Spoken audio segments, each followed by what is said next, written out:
we're all here now. And as I recall, we finished the exercises from chapter 6 last time.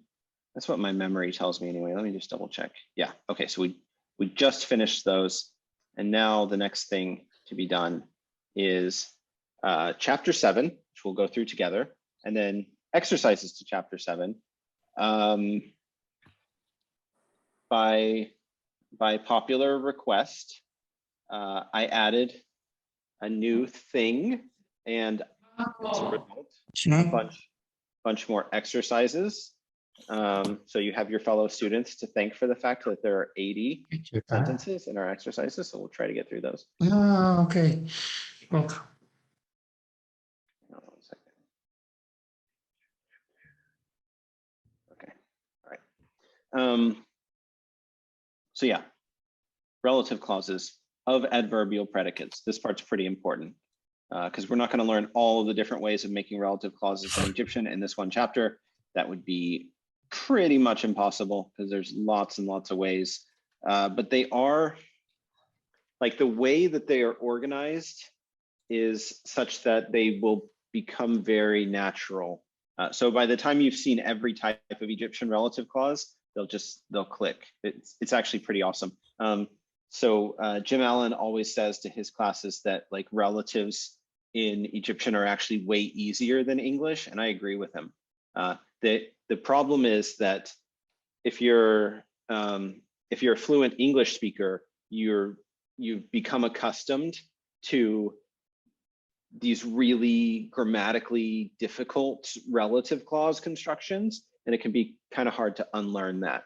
Egyptian makes it pretty easy. Okay, so just to set the foundation and go through what we're talking about here, you might have heard of relative clauses. This class, as a general rule, does not assume knowledge of English grammar.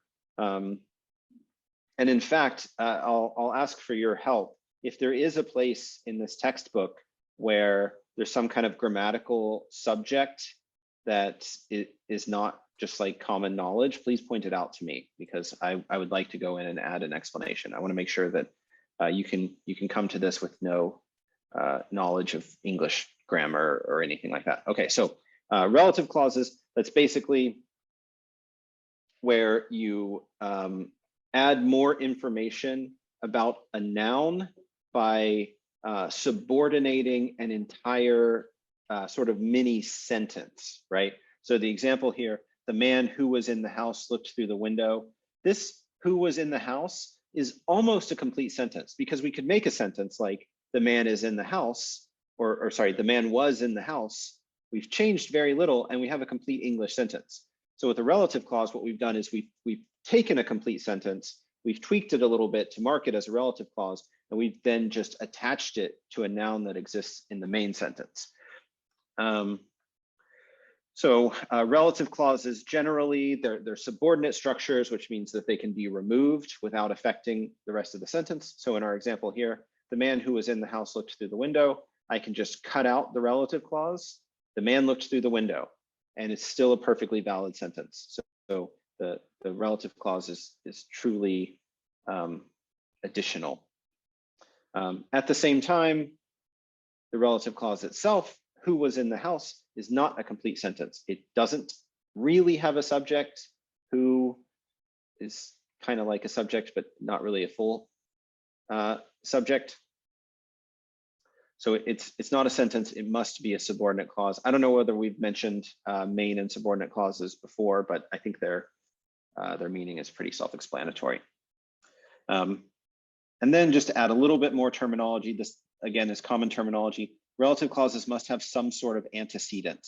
And the antecedent, literally the thing going before, in this case, it's the word man.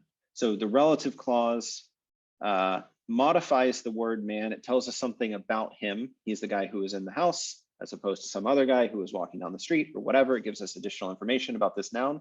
And the antecedent means a little bit more than that, because not only is it the thing modified by the relative clause, but there also must be something in the relative clause that definitely connects it to a specific antecedent. We need some sort of pointer from within the relative clause to its antecedent outside of the relative clause so that the listener can correctly reconstruct the grammatical structure of the sentence. So yeah, in the case of like noun adjective phrases, like the big man, man, we don't really call man an antecedent in that case because there's nothing in the word big that creates an obvious like attachment to the word man, but in relative clauses there always is. But continuing on that example, relative clauses function very much like adjectives. They just add additional information about some noun. So in the same way, where's my example? Oh, here, yeah. In the same way that we could say the tall man looked through the window, we can say the man who was in the house looked through the window, and tall and who was in the house both kind of behave just like adjectives. They just modify the noun man.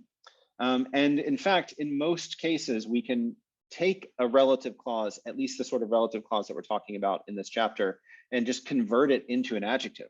So instead of saying the man who was in the house, we can say the in the house man looked through the window.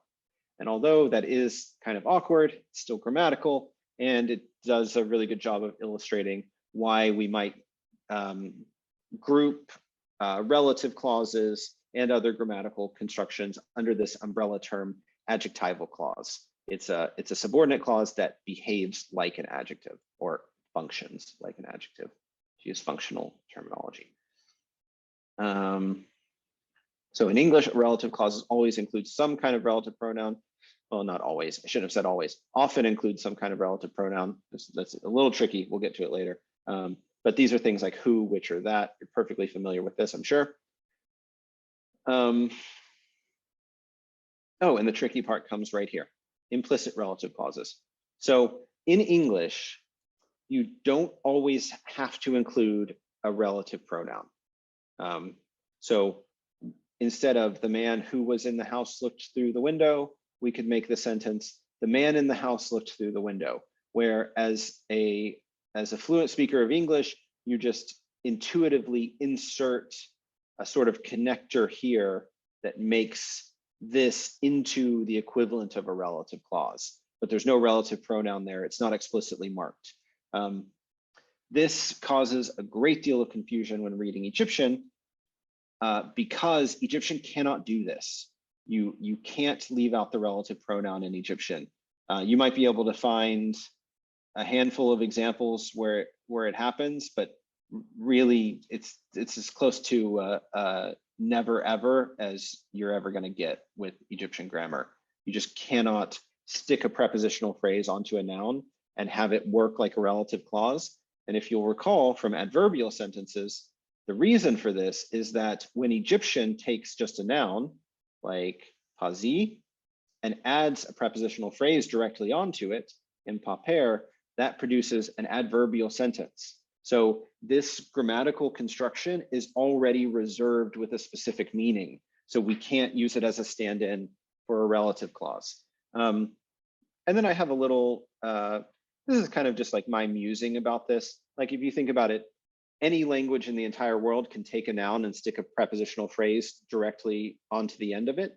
And then you kind of have a choice about what that means, right? We have a default case with no marker whatsoever. Does that produce a noun relative clause or does it produce an adverbial sentence? Well, languages do it different ways. Egyptian does it one way, English does it the other way. And it's important to remember so that it doesn't cause you confusion later on when you encounter such phrases. For instance, it's often the case that new students to Egyptian will read a sentence like this and interpret it as the man who was in the house, rather than correctly understanding that this is a complete sentence that needs the addition of like the word is, right? Of a copula of some sort.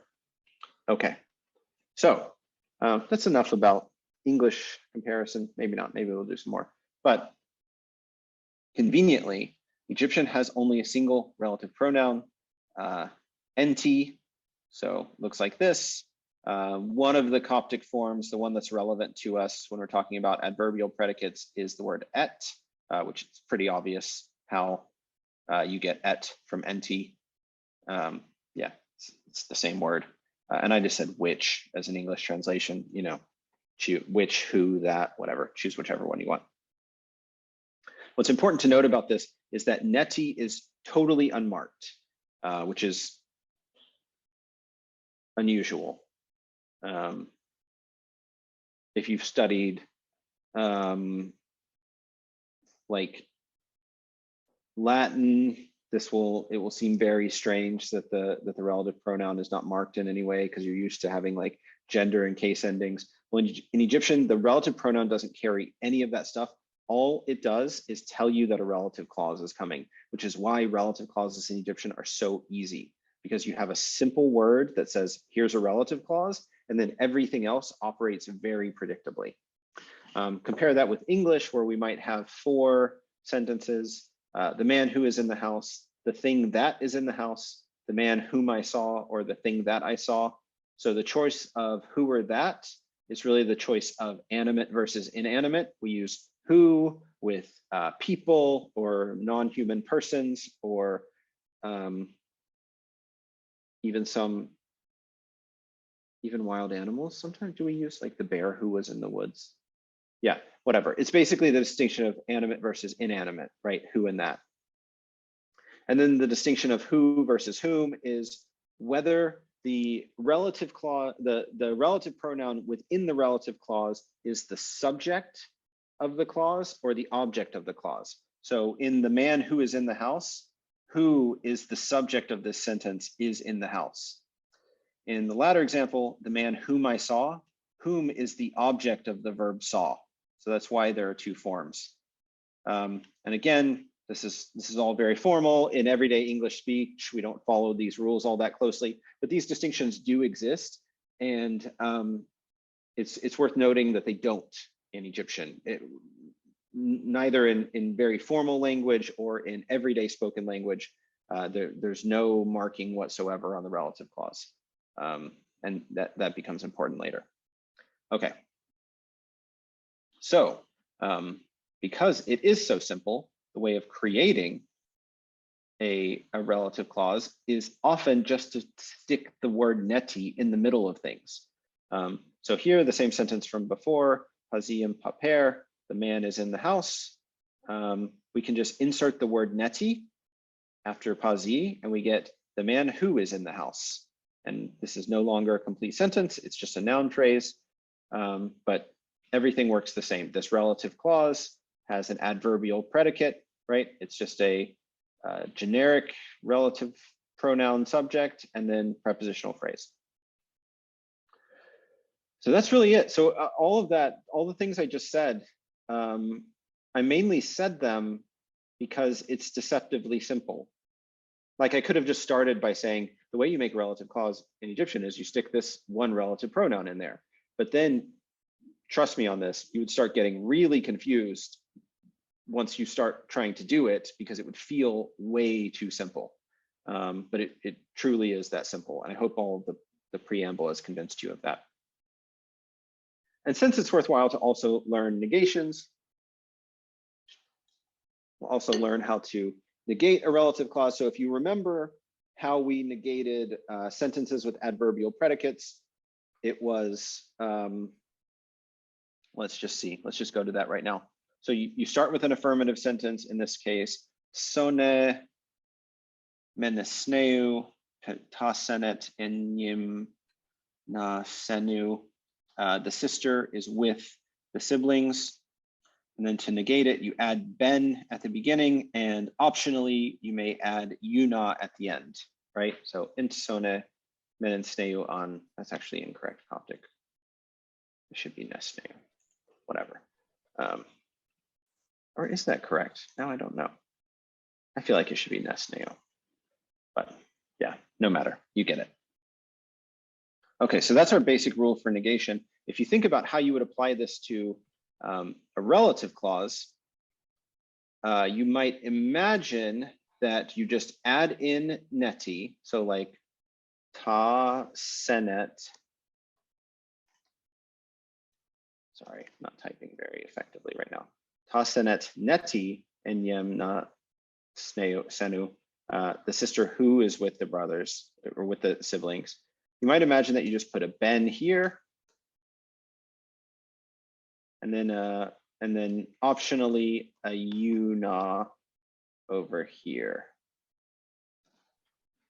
right? Except that late Egyptian has a rule that if you negate the relative clause, you have to put a little pronoun in here that recapitulates the antecedent of the relative clause. So here we would want to use set, the third person feminine singular pronoun, because ta senet is female and feminine and singular.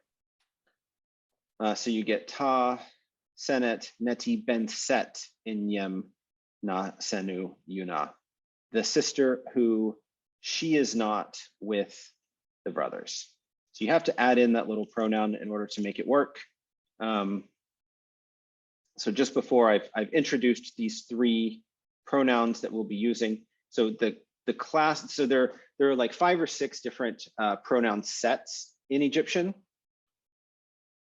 The one that's used in this case are the subject pronouns. So this is an entire set of pronouns. It has first person, second person, third person, masculine and feminine in the second and third persons, and plural for all 3 persons as well. So it's, let's see, that's 8 different forms. But for now, we're only looking at 3 forms because we're always using them in the third person because our subjects are always nouns. We haven't started using pronoun subjects yet, so we don't need the other pronouns for the subject pronouns right now. So we're just looking at 3 of them. You can see their late Egyptian forms and then their Coptic equivalents. One minor note here is that the masculine, third person masculine singular subject pronoun in Coptic doesn't match the late Egyptian because they're actually from different sources. There was something that happened where it switched to the F form later in between late Egyptian and Coptic. So this one is actually kind of erroneous in this pairing of things, but there they are. You only have to learn 3 pronouns right now, which is hopefully a blessing. So anyway, so we have this way of negating adverbial sentences. You just saw me do it. Let's look at some examples. Hazi neti em paper, that's the same example I used before. The man who is in the house. If we want to negate it, we want to say the man who is not in the house. We say pazi neti ben su em paper, and then the una is optional. And just to really hammer the point home, this su is the third person masculine singular subject pronoun, and late Egyptian requires it in this construction. Yeah, it's just how the language works. Then I also gave you, oh yeah, please ask it. All right. So the man who is in the house, that's a noun phrase. Yes. And then, but you got periods after it, like it's sentences. Oh man, I'm just... Kevin. Hero. See you in noob to Kevin. Gold star. Good catch. It wasn't really a question. I think it was a correction. I was just making sure because yeah. I figure I'm lost. I got you. No, you're not. No, I just did it wrong. But I appreciate you pointing it out to me. By all means, when you see something that you think is a mistake, it very likely is. I'm prone to making mistakes. Unfortunately, it's I think all the exercises have periods too. Oh, really? All of them? Oh, that's an easy fix at least. Let's do it. I have to go look now because, like, I mean, we'll go back to it. I don't mean to get too off track, but wait, isn't it Command Shift H? Is it not Command Shift H? Yeah, it is. Oh, it's because I'm in the Egyptian keyboard. That's why I didn't work. Okay, find. Let's just do this. Done. Fixed. Thank you, Kevin. Good catch. You're welcome. Okay, so let's just go through these examples. really quick, Pazi neti bensu impaper yuna, the man who he is not in the house. And then just to kind of reinforce these pronouns, because I know it's a lot of new information at once, let's look at the feminine and plural example.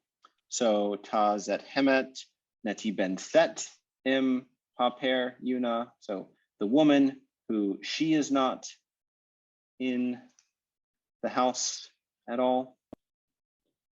I don't know why I put spaces here. I don't think this space. And then na remech neti ben set. It's also still set, but it's the plural one. Impaper yuna.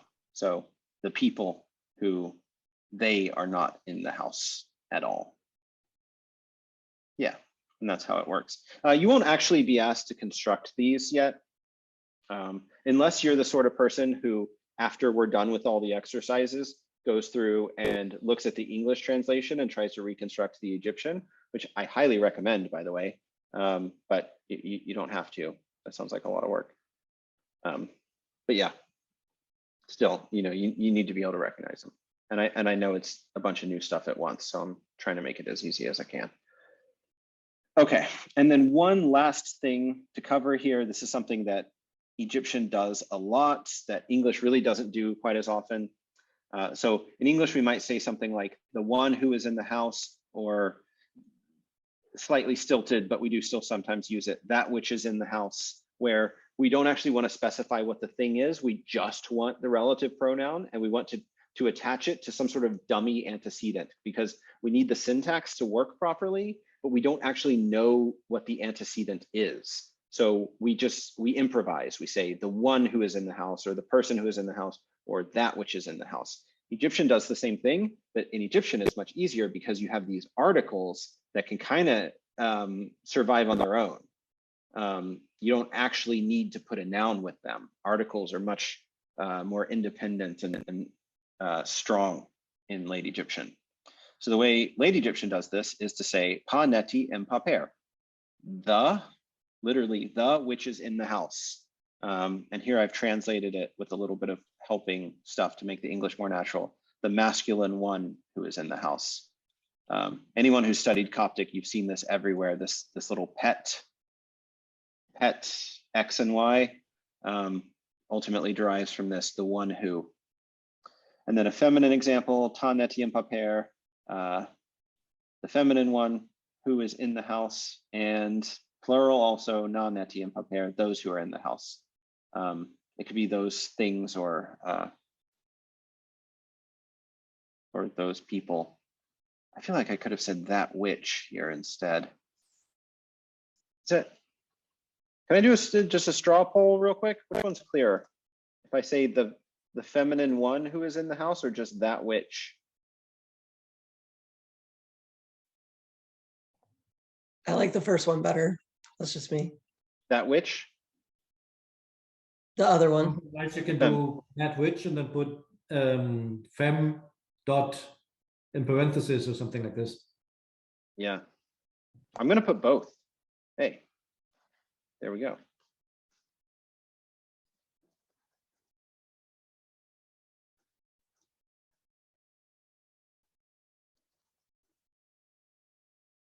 Okay, hopefully it's clear. Oh wait. Why wouldn't you translate that he who is in the house or she who is in the house? Would depends on whether if you know that it refers to a person and not a thing. I see. Keep in mind that all nouns are gendered in Egyptian. Right. So pa could refer to a thing or a person. Yeah, it's really hard to convey all of that in an English sentence that without creating some ridiculously convoluted, translation-ese type sentence that obscures all meaning. It's always a tricky thing. I think with these two, it becomes clear enough. And also it's really intuitive. Once you see a few examples of like this in Egyptian, you won't even translate them anymore. Yeah, like in a good Coptic sentence, petempe, the one in the house, I don't mentally analyze that into like he who or anything. It's just petempe, the thing in the house. Yeah. So yeah, that's just kind of a to get you started. Okay, we got a lot of exercises. Oh my gosh, I forgot to announce at the beginning of class. I'm really sorry. So I have to go to a wedding in Texas, and I won't be here for the next 2 Saturdays. So our actual, it's in the syllabus, I've marked it, but just, I wanted to make an announcement also. So I think March 5th is actually our next class. So there's a bunch of exercises. You can work on them in the in-between time, and I'll just see you all when I get back. Sorry for forgetting about that. That's pretty important. But we'll go through as well. Are you going to continue to add chapters so we can go ahead maybe? I know you got 8 there. Yeah. More. You don't have I mean, to. Just Kevin, a question. I can't tell you how much it warms my heart that you're so eager for more chat. But you know, I'm not going to promise you that when I'm like sitting bleary-eyed in a middle seat in coach on an overnight flight from Houston to Frankfurt, that I'm going to be sitting there writing a chapter. I make no such promises. I will do my best though. If like it's my stepsister is getting married. So it's like my family, and I am anticipating getting no useful work done the entire time that I'm there. So that's why we're not having class for the next 2 weeks, because you know, if I were to plan like, oh, we're going to have class at this time, I'd have to figure out the time zone and find a quiet place to do it and make sure that I've got enough preparation and everything. And like, I just can't make any promises. You know how it is when you visit family. They want to talk to you and stuff. It's delightfully terrible. Anyway, okay. So we're going to do as much as we can, and then you'll have a 2-week break in which you can practice them on your own. And as Kevin just pointed out, there is also a brand new chapter. And boy, I don't know what I put in my coffee that morning, but there's a whale shark in it. I mean, it's like 4,000 words long. So yeah, there's plenty for you to entertain yourself with for those 2 weeks, I hope. Anyway, okay, so let's start translating some relative clauses. Kevin, since you're already here, do you want to do 4 of these? Sure. What do we got? Ta mute, neti, and im, ta senu.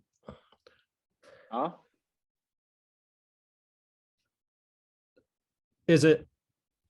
Oh, na senu. Good. Senu 3. You don't have to say the 3, but yeah. You want to try to do the Coptic? This one is actually pretty good. Yeah. Tamau, etmen, and ne snow. Yeah, is it? It is. No, I looked it up. Snow? I looked it up when you mentioned it earlier, and it is a ne. There is a epsilon Okay. in there. Okay, good. Okay, cool. The mother who is with the siblings. Very good. All right. And just a reminder, if anyone has any questions while Kevin and I are doing this, just pipe in and ask them. Payot, neti ben, su, en im, ta, ihet, iuna. And it would be payot, et, men, ehe, an. Close. Hey. Oh, should we put an M in there? No. Oh, sorry. It's te ehe. Te And tehe. Coptic, you actually can do this. You can do payot et enf men tehean, but you don't need to. So yeah, this, and it's less common. So this looks more. Yeah, this is a better Coptic sentence. Well, I'm going to put it in there. I'm going to go ahead and put it just for consistency, but I'll put the parentheses. Okay. And that's the father who is not with the cow. Yeah.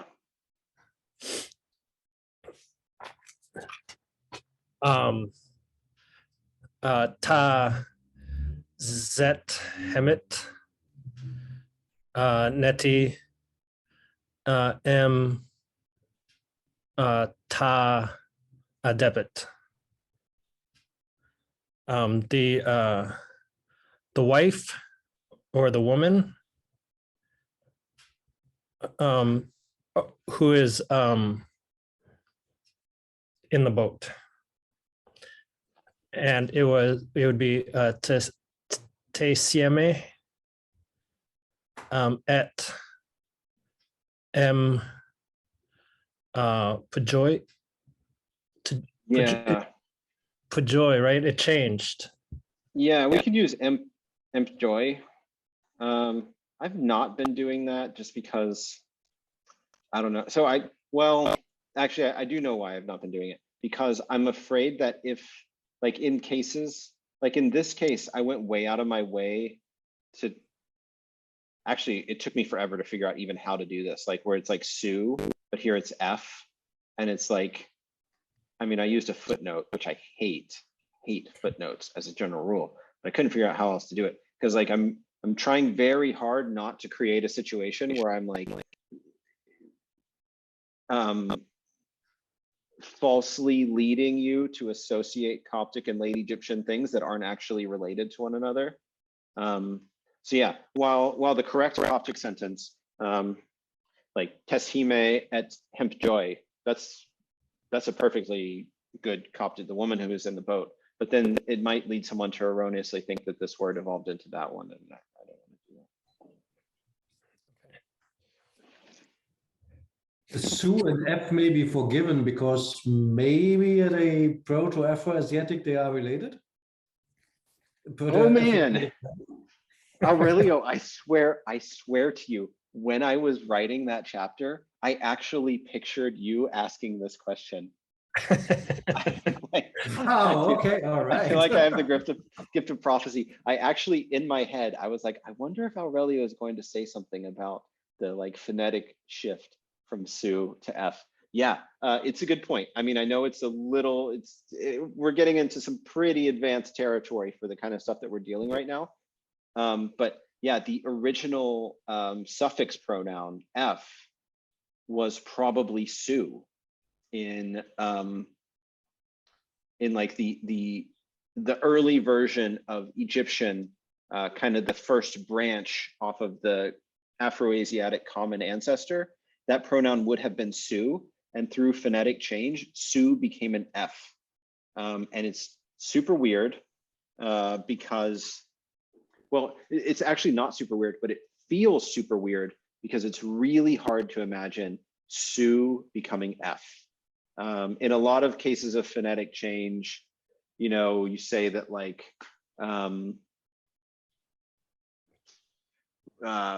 whatever, I don't know. Let's think of a really simple phonetic change. You say that like Latin periculum becomes Spanish peligro, and you have like the R changes to an L. It's immediately obvious how that could happen. Those two sounds are kind of close to one another. You can see if you're pronouncing it quickly, it might sound like the other instead of the original.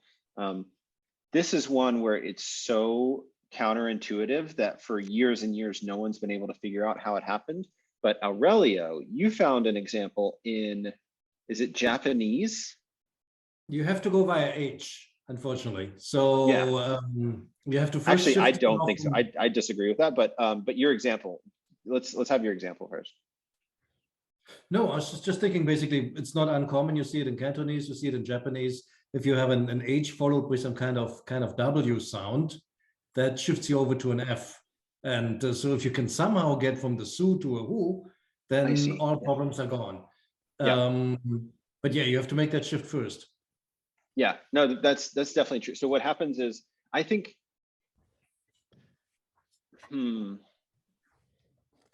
think you need a vowel, and I think I'm not totally convinced that you need the S to H shift. So I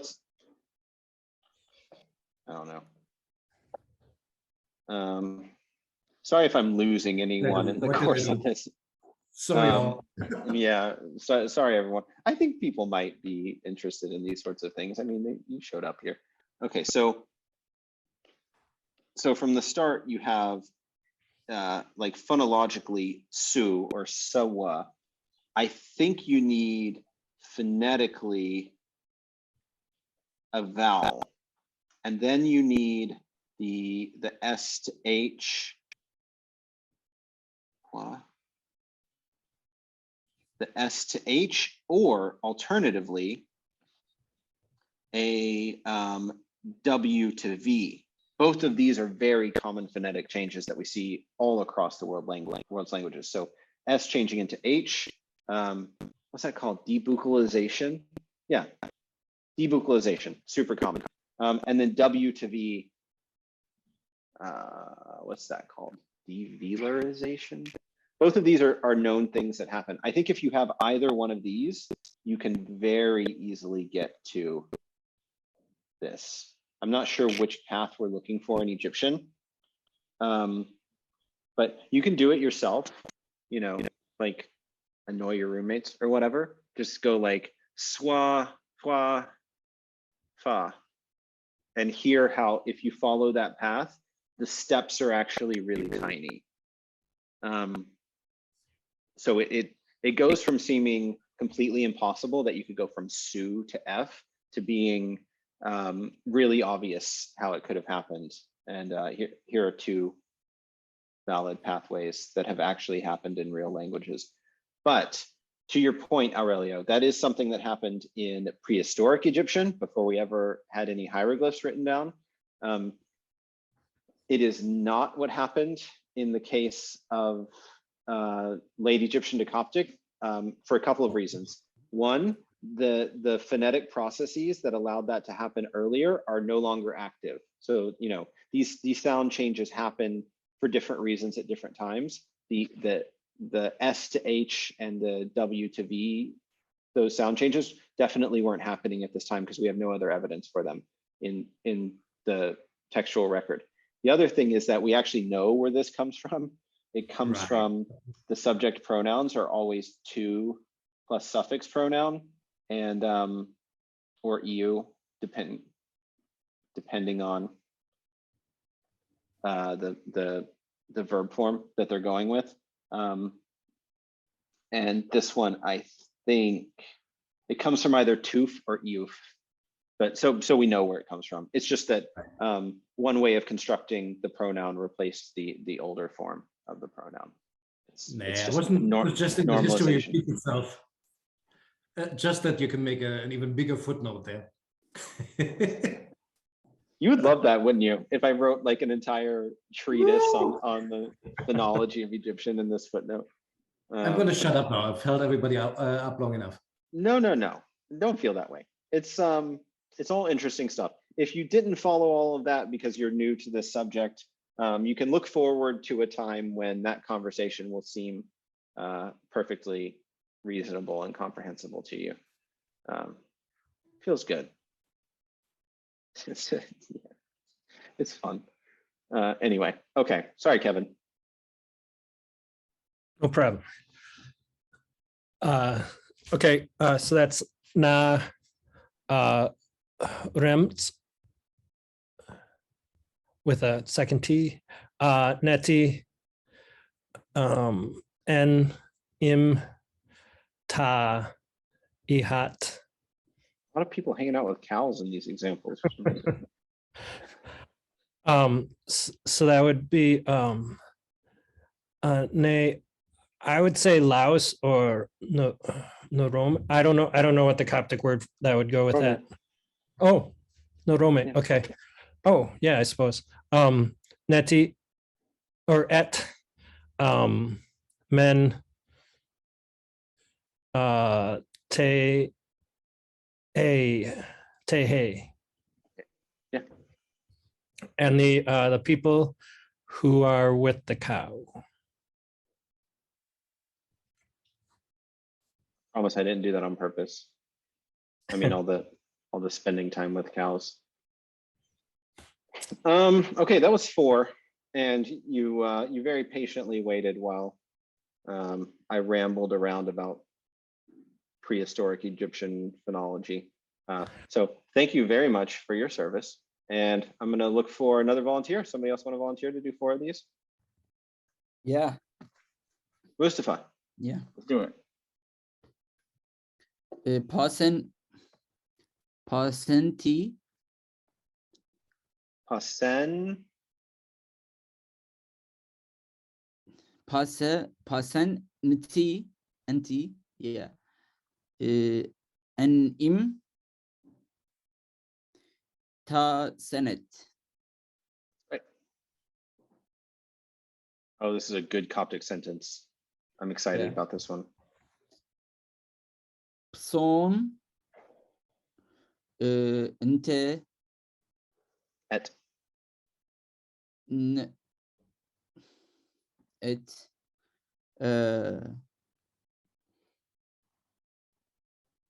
nem men, yeah, men. nem is also correct, but Tsone. yeah, that's a really Uh, solid Coptic I sentence. just said inte because it's more like nt. So, and- okay, so what would you have me write here in Coptic? Inte, like this? Actually, yeah. So, but this is a different Coptic word. This is a preposition, inte. Okay. It comes from mdu or mgeret, like in the hand of. Okay. Yeah, so it's got to be et. I mean, and this is, it's the tricky thing of like looking at a language across 2,000 years of history is things end up looking slightly different. Occasionally, by pure coincidence, they end up being exactly the same. And then also occasionally you end up with a case where a different word comes to look like the older word, right? So they Yeah. become sort of like false friends. Yeah. The brother that with the sister. I'm going to change this to who because it feels Oh yeah. just feels better to me. But yeah, brother who's with the sister. Pahai. Hi, Pahai. Inti. Ben. Su. Her pah. Per yom. Yeah, yom. The husband. Actually, yeah. First, okay. The husband is not who is not on the sea. Ko kai Hey, yeah. kai et men or This isn't the case for men. You're thinking of this men, the negative existential predicator. yeah. This is not a case for that. Okay. It would be, it's like in NF. Okay. NF. Then we just don't translate so to Coptic. I put it in there as F. Okay. But yeah, you don't have to. You can leave it out. He payo yo piha eom. Yeah. Yeah. Hi et hipiom. Hipiom. And this actually, without this, it's a very natural Coptic sentence. Hi et hipiom, the husband who is upon the sea. Yeah. Perfectly normal Coptic sentence. Tap taniut. I'm sorry, the husband who is not on the sea, though. It's on.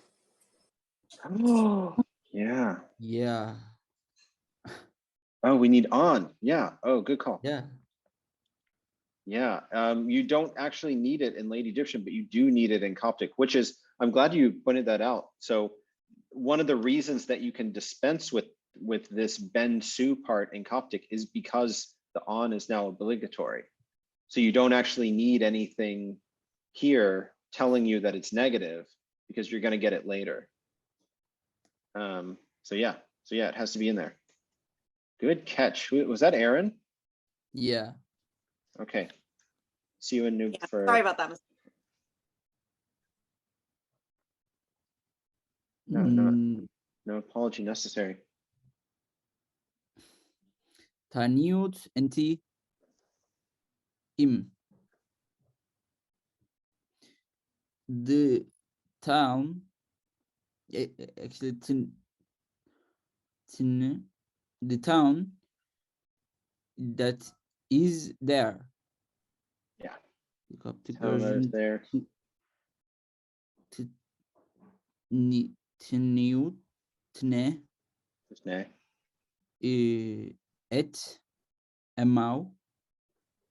Yeah. And some of the Is Coptic this- students might be experiencing a moment of deja vu here. This etimel that's just so common in Coptic. Yeah. Here is its source. So in Coptic, if you say the ex etimel, it's actually a way of saying that thing over there. It's like the equivalent of a far demonstrative, but it ultimately derives from etymology. Wow. Does Yes. Does that have the same connotations in late Egyptian? No, Okay. no, it doesn't. Well, I said no too confidently. Now I'm doubting myself. I would have to look at a bunch of examples. You know, this Kevin, I don't know if you need any Egyptology papers on your CV, but that's a good one right there. That's a very answerable question. That's an excellent research question. Crazy. Yeah, All right. you could very easily just troll through a relatively small pile of late Egyptian texts, find every example of neti'im, and see whether it implies some sort of like specificity, like a demonstrative would, and argue one way or the other. Maybe someone's already written that and I just haven't read it, but that's like, I mean, I'm not gonna scoop your research question or anything, but like, if I had thought of that as a grad student, I would have just written that paper, because that's an easy A right there. I've never gone to college in my life. I've only started studying stuff with Alan's grammar. So, Well, I just interested in what is the topic? so the question sure. is, so there's this construction in Coptic, like, I'm just going to get a blank space so I can just kind of type freely. Like if we had Coptic prome etimau, right? Yeah. This is equivalent in English to the phrase that man, but literally it says the man who is there. So this is just the way that Coptic does that. So in the next chapter, we're actually going to learn about demonstratives, and Coptic does have a near demonstrative. So we could say peirome, which would be basically the equivalent of this man. And you can see that it literally translates. We have the word this, pei, obviously related to the article, you know, huh, and then the word man, just this man, you know, it's one-to-one translation. But then we have this construction in Coptic that you kind of have to just know, because if you translate it literally, the man who is there visited the temple. It's like, it doesn't really make sense anymore. But if you say that man, it's like, oh, the aforementioned man, the person we know we're all talking about. It's demonstrative, right? But it's constructed from this elaborate Egyptian phrase. I would call it paraphrastic, if I felt like being, you know, drinking my tea with a pinky out, I guess. It comes from this. Yeah. Right? This whole thing just means that man. The question is, if you saw this phrase in a late Egyptian text, would it mean literally the man who is in that place, or would it mean that man, the one we were just talking about? That's so easily testable because you just have to do like a word search for every time you see neti'im, and then look at the context. Are they referring to an entity that they've been mentioning before in the text? And they have no obvious reason for stating his location? Well, then it's being used demonstratively, even in late Egyptian. And you could sort of like prove beyond any reasonable doubt that that's what's going on, and that this construction is actually that old. And that's quite interesting, and a really useful, you know, compact, self-contained contribution to the field of Egyptology that you could make in maybe a week's worth of work at the max. So if anybody is interested, if anybody's seriously interested and they want to start working on it, and you want to, like, you know, send me things to like edit or provide feedback on, I'm happy to do that.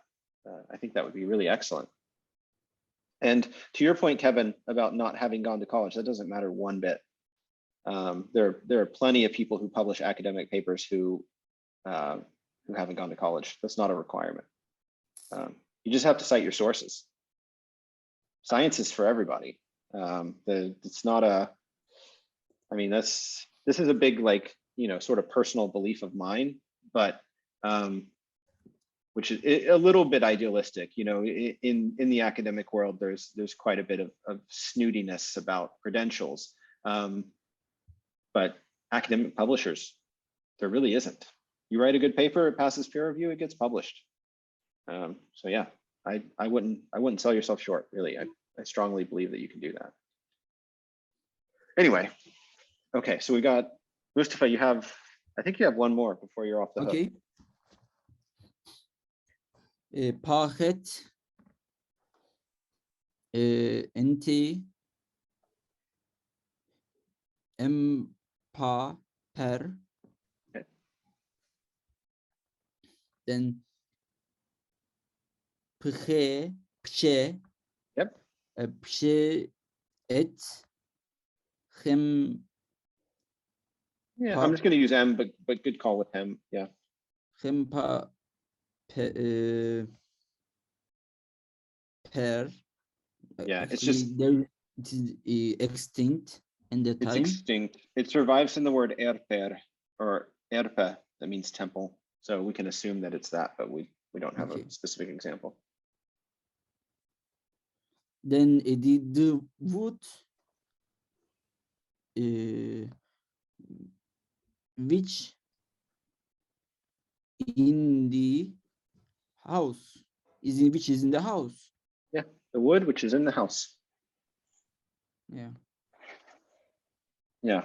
Okay, we're coming up on time, and I know people often have to go other places, so I don't want to make us go longer. We haven't got that far. We've only done 10% of our 80 examples, but I think we'll start moving faster, especially after everybody has a couple weeks to work on them on their own time. So yeah, we'll stop here for today. I'm sorry I won't be here for the next 2 weeks. I'll miss you guys, but I'll see you when I get back, and we'll do some more examples. Okay, bye everyone. All right, bye.